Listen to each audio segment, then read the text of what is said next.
cinéma, j'adore le cinéma.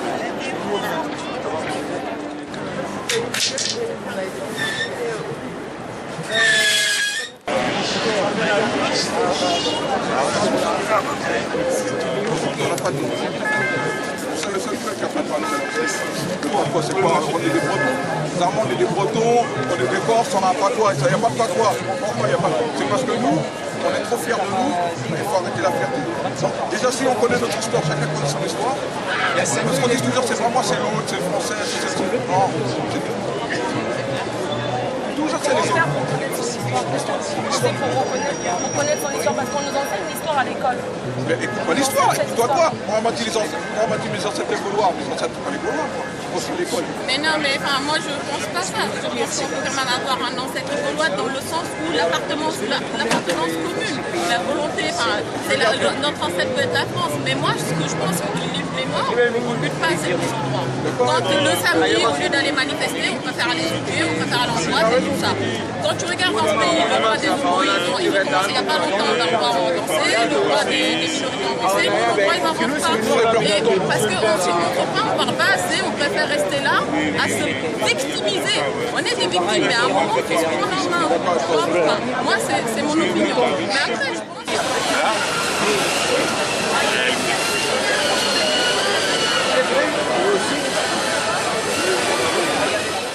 Tu veux nous amener vers où avec ce genre de propos? Ce que tu dis, il n'y a pas de débat avec toi, tu dis n'importe quoi, tu déblates des choses qui n'ont ni queue ni tête.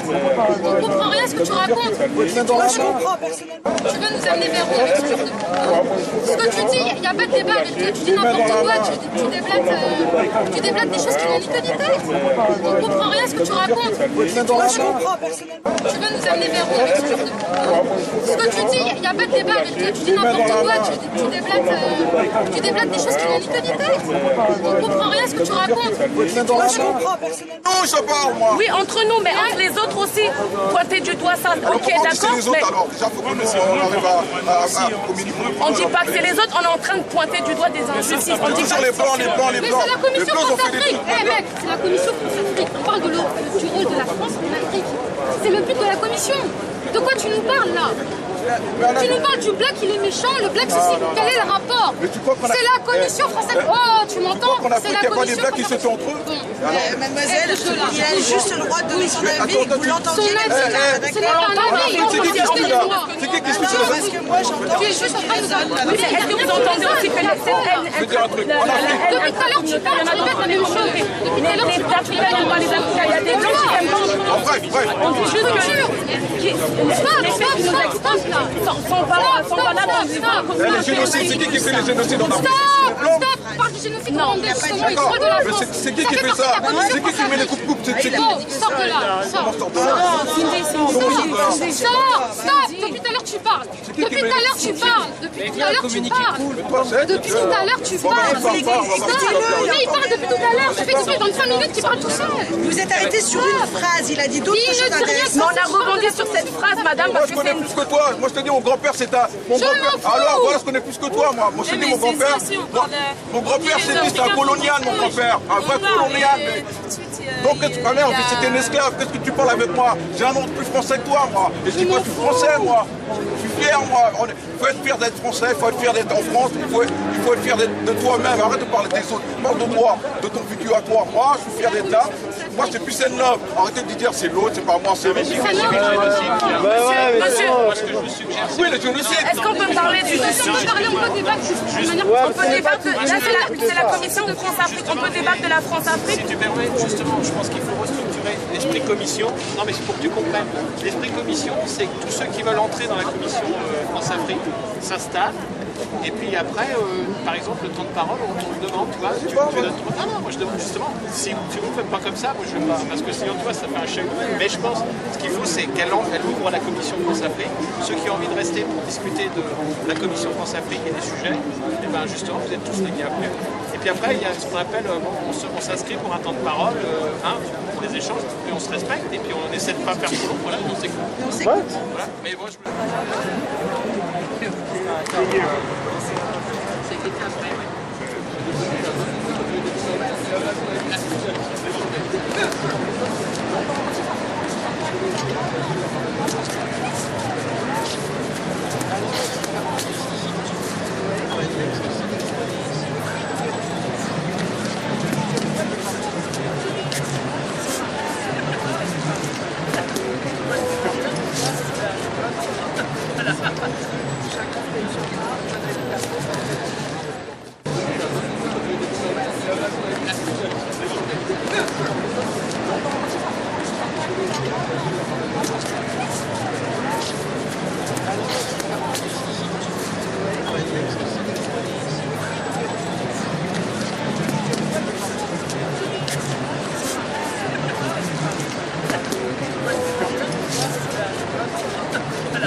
bilan de carbone sur Internet. Donc, je suis allé sur le site de l'ADEME, je crois, qui est l'agence gouvernementale, blablabla. C'était un calcul très grossier, mais je me souviens plus des chiffres exacts, mais je crois qu'en gros la moyenne individuelle était à 4 tonnes de CO2 par habitant par an. Et je me souviens avoir fait un calcul où j'enlevais, enfin en gros je suis végétarien, et je tombais peut-être à genre 2 ou 3 tonnes, et si j'enlevais le voyage en avion que j'avais fait dans l'année, je tombais à 1 tonne. Si je rajoutais une consommation de viande comme mon coloc ou des amis, là j'étais à 4 tonnes voire plus. Et là je me suis dit, ah ouais en fait sans avion déjà je diminue 75% mes émissions. Et bon bah du coup, l'avion et j'en suis content. Mais je trouve que c'est des choses qui sont assez marquantes et qui peuvent marcher. Et sinon, pour rebondir sur peut-être des propositions un peu concrètes, de tout ce qui émerge, là, je me dis qu'on pourrait peut-être proposer à l'AG que Nuit debout soit dans son dynamique décroissante, enfin, on peut appeler ça tout ce qu'on veut, quand même, donc il y a ce principe-là, même si de fait j'ai quand même l'impression que c'est le cas, mais là ça sera acté. Et ensuite, parler des investissements fossiles, on proposait que Nuit debout s'engage officiellement dans le désinvestissement et mène des actions avec la commission Action et avec les ONG qui sont actifs dans ce domaine, pour faire pression sur les banques, le gouvernement, etc.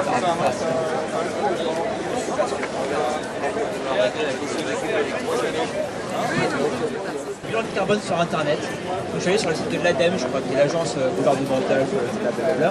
C'était un calcul très grossier, mais je me souviens plus des chiffres exacts, mais je crois qu'en gros la moyenne individuelle était à 4 tonnes de CO2 par habitant par an. Et je me souviens avoir fait un calcul où j'enlevais, enfin en gros je suis végétarien, et je tombais peut-être à genre 2 ou 3 tonnes, et si j'enlevais le voyage en avion que j'avais fait dans l'année, je tombais à 1 tonne. Si je rajoutais une consommation de viande comme mon coloc ou des amis, là j'étais à 4 tonnes voire plus. Et là je me suis dit, ah ouais en fait sans avion déjà je diminue 75% mes émissions. Et bon bah du coup, l'avion et j'en suis content. Mais je trouve que c'est des choses qui sont assez marquantes et qui peuvent marcher. Et sinon, pour rebondir sur peut-être des propositions un peu concrètes, de tout ce qui émerge, là je me dis qu'on pourrait peut-être proposer à l'AG que Nuit debout soit dans son dynamique décroissante, enfin, on peut appeler ça tout ce qu'on veut quand même, donc il y a ce principe-là, même si de fait j'ai quand même l'impression que c'est le cas, mais là ça sera acté. Et ensuite, parler des investissements fossiles, on proposait que Nuit debout s'engage officiellement dans le désinvestissement et mène des actions avec la commission Action et avec les ONG qui sont actifs dans ce domaine, pour faire pression sur les banques, le gouvernement, etc.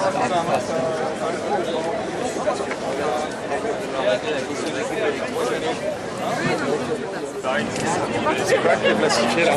Je pense.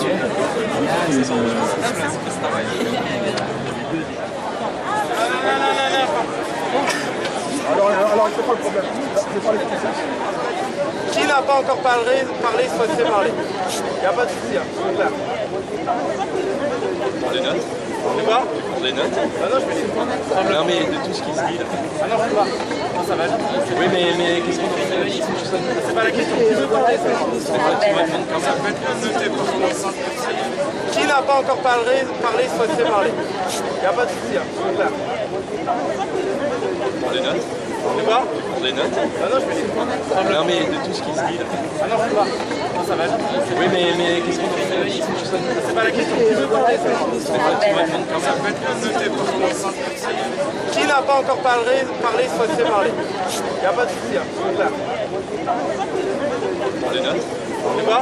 On les note. Ah non, je fais des Non mais de tout ce qui se dit là. Ah non, je sais pas. Non, ça va aller. Oui mais qu'est-ce qu'on en fait? C'est pas la question. Tu veux parler? Tu me demandes quand ça peut être noté pour commencer. C'est pas grave. Ah, t'as raison, t'as raison. Si Marc veut parler, il parle. Marc, c'est à toi?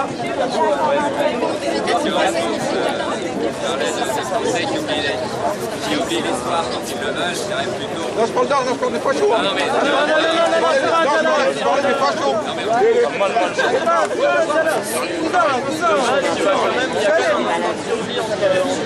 d'accord, simplement c'est l'histoire officielle enseignée aux Français qui oublie ce qu'elle veut. Voilà, c'est un vrai problème. Ah, ça me fait fort.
Valéry Giscard d'Estaing. Europe 1, 18 janvier 1980. Nous l'avons porté à sa limite. Il y avait eu un premier programme élaboré par mon prédécesseur, le président Pompidou. Après mon élection en 74-75, j'ai tout de suite décidé que nous l'accélérerions et de le porter au taux maximal de nos capacités industrielles. Donc si vous voulez, la France n'a pas la possibilité d'aller plus vite qu'elle ne va. D'abord, je voulais faire une remarque, qu'on veut toujours avec la plus extrême prudence, c'est que voilà tout de même une forme d'énergie nouvelle qui n'a encore entraîné la mort de personne. On ne peut pas en dire autant, hélas, des mines de charbon. Simplement constatons que... Interview du président Valéry Giscard d'Estaing. Europe 1, 18 janvier 1980. Nous l'avons porté à sa limite.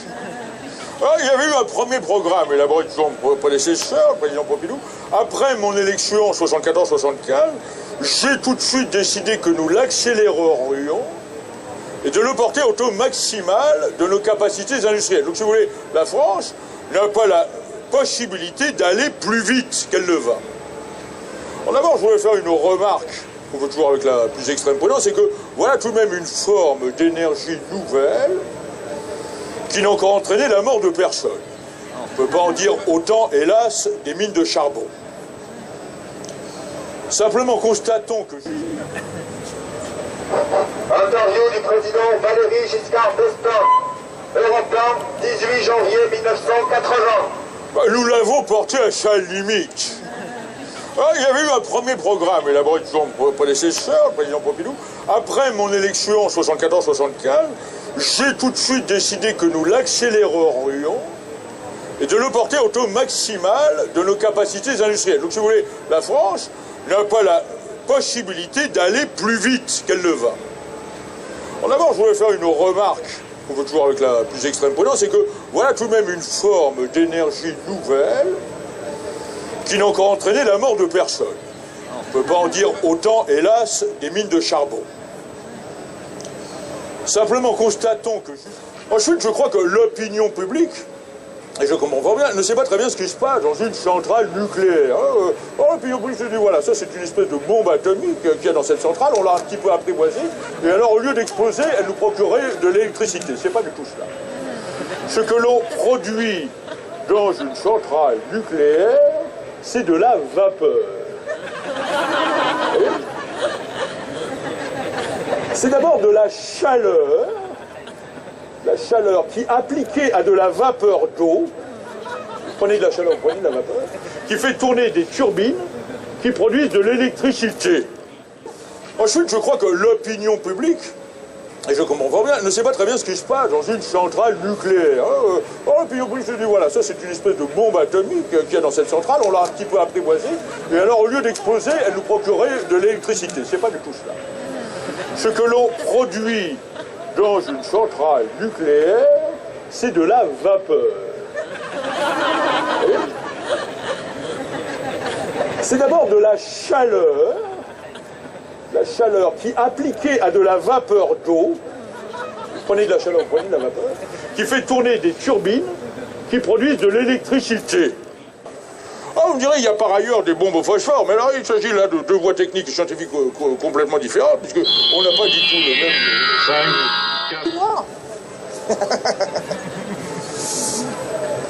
Merci, monsieur le député. La parole est à vous.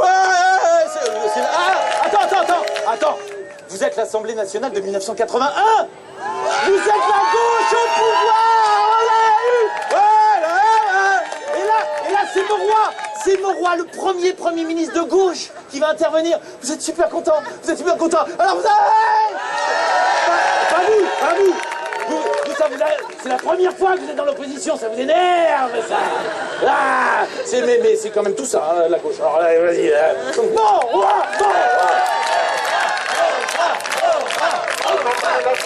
Paris, 1900.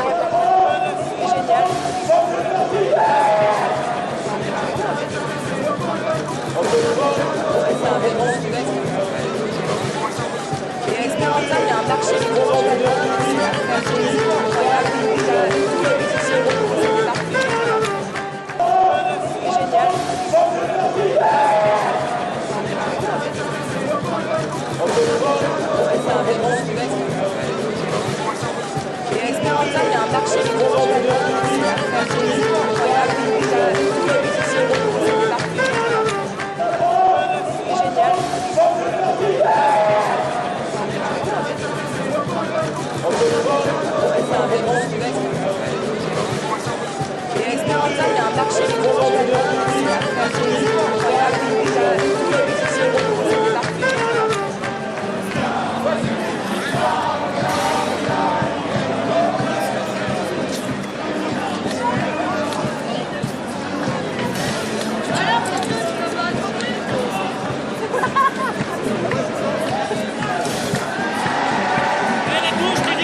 Sur le film est pas s'il vous plaît.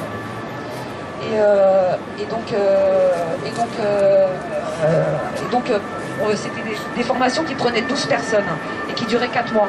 C'est-à-dire qu'il y avait 24 personnes qui pouvaient être formées et les autres, ils glandaient. Pour concevoir la société future. Et donc moi je vais vous faire remarquer simplement que s'il était vrai qu'il y avait beaucoup de choses qui existent déjà et qui sont des points d'appui pour réfléchir la société future, et puis aussi pour s'organiser, pour construire nos capacités politiques, il ne faut pas perdre de vue la nécessaire rupture avec l'ordre actuel, et notamment avec le système de propriété actuel qui va nécessiter rien que moins qu'une révolution. On parle des coopératives, on parle du droit d'usage, la camarade évoquait Bernard Friot, les travaux de Bernard Friot sur la copropriété d'usage, que de bonnes choses, mais si on veut effectivement traduire dans le réel cette nécessité d'une copropriété d'usage, une gestion collective de la production et des échanges, on n'aura pas d'autre choix que d'exproprier ceux qui sont détenteurs du capital, ceux qui sont détenteurs des titres. Et pour cela, il sera nécessaire d'engager une épreuve de force avec les classes dominantes.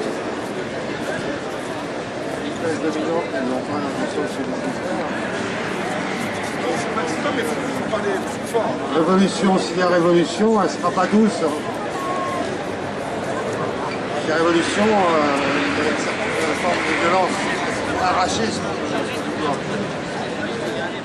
La bourgeoisie campera sur ses privilèges, mobilisera tout l'appareil d'État contre le mouvement réel. Si elle cherche à le faire, ça ne veut pas dire qu'elle saura le faire. Parce que les divisions de classe, elles divisent également les grands corps de l'État. Les grands corps de la fonction publique et notamment les appareils de répression, les forces armées, les forces de police. On a des prolétaires et des bourgeois au sein de la police comme on en a au sein de l'armée. Il y a une grosse barrière de classe entre le simple soldat, le simple flic et puis ces officiers sortis des grandes écoles. Si on se pose d'ailleurs sérieusement la question d'une prise du pouvoir par les travailleurs associés, si on se pose véritablement la question de notre libération, alors il faut se poser la question aussi de notre intervention dans l'armée, dans la police, chercher à exacerber la contradiction qui existe, bien sûr, au sein de ces forces armées. Les forces armées, la police, moi je pense à une chose, c'est qu'ils habitent tous quelque part, ils ont tous un chez eux. Et on peut en tenir compte, c'est-à-dire qu'il y a un moment où, en 1907, pendant la lutte des chômeurs, on nous a balancé les 35 heures, mais nous on voulait du boulot, on ne voulait pas les 35 heures, et 35 heures, pourquoi pas 32, pourquoi pas 30, voire moins, jusqu'à ce qu'on ait du boulot. Politique justement. Eh bien j'ai vu surtout des personnes qui étaient d'identité politique de gauche. Par exemple, qui au lieu de parler d'argent, parlaient de fric. Au lieu de parler de policiers, parlaient de flics. Alors on pourra dire que c'est juste des mots, mais moi je vois des jugements de valeur là derrière. Et je suis pas ici pour dire oh là là, la nuit debout c'est vraiment un vilain regroupement de gauchos. Pas du tout. Je dis juste qu'il y a une identité à ce mouvement et il faut l'assumer. La première identité, elle est sociale, donc ce sont des étudiants et des personnes plus âgées. Moi après, je n'ai pas encore participé à l'AG, donc j'en sais rien. Et c'est une identité politique qui est plus de gauche. Et le deuxième conditionnement que je vois dans ce groupement, c'est, je vais appeler ça le cadre de nos négociations de branche. La question, elle peut être mise sur la table régulièrement. Dans vos branches d'activité, dans vos entreprises, vous discutez les grilles de salaire. Eh bien, c'est l'occasion de poser la question de l'égalité des salaires. L'égalité salariale. La réduction des écarts de salaire.